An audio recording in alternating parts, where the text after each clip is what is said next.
دوسرا فائدہ جو یہاں ذکر کر رہے ہیں وہ یہ ہے کہ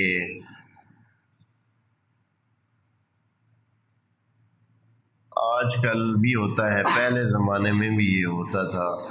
کہ قید میں قیدی پھنس جاتے ہیں، بعض اوقات حتیٰ بلا جرم اور بلا گناہ بے گناہ قید بھی ہو جاتے ہیں، تو باگناہ قید بھی ہوتے ہیں۔ اگر کوئی بندہ قید میں ہے تو وہ سورہ انفطار کو پڑھنا شروع کر دے اپنی نماز میں، اور نماز سے ہٹ کر بھی، تو خدا کریم اس کے لیے رہائی کے اسباب فراہم کرے گا۔ اب یہ ہے کہ یہ جو فوائد ذکر ہوتے ہیں، جیسے قید سے رہائی، یہ دلیل اس بات کی نہیں ہوگی کہ وہ بے گناہ ہے،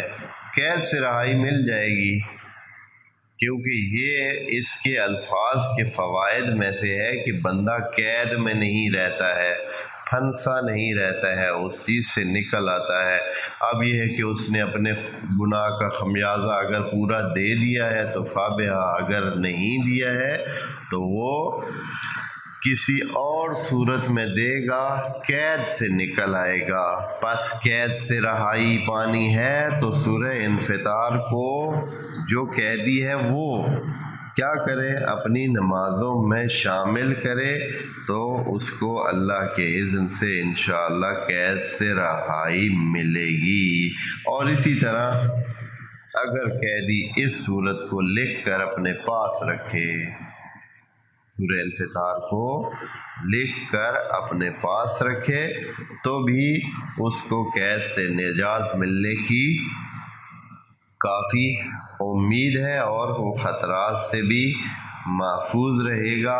اور جن کے حالات خراب ہوں، دیکھیں قید بھی ایک قسم کی حالت ہے، خراب حالت ہے، ناپسندیدہ حالت ہے، نہ چاہی ہوئی حالت ہے، تو اس سے نکلنے کے لیے یہ صورت ہے۔ اگر اس سے ہٹ کر بھی کوئی اور بھی قید ہے، بندے کی قرضوں کی قید ہے، بندے کی کیا ہے، کوئی اور شرمساری کی قید ہے، بندے کی بیماری کی قید ہے، بھوک اور افلاس کی قید میں پھنسا ہوا ہے،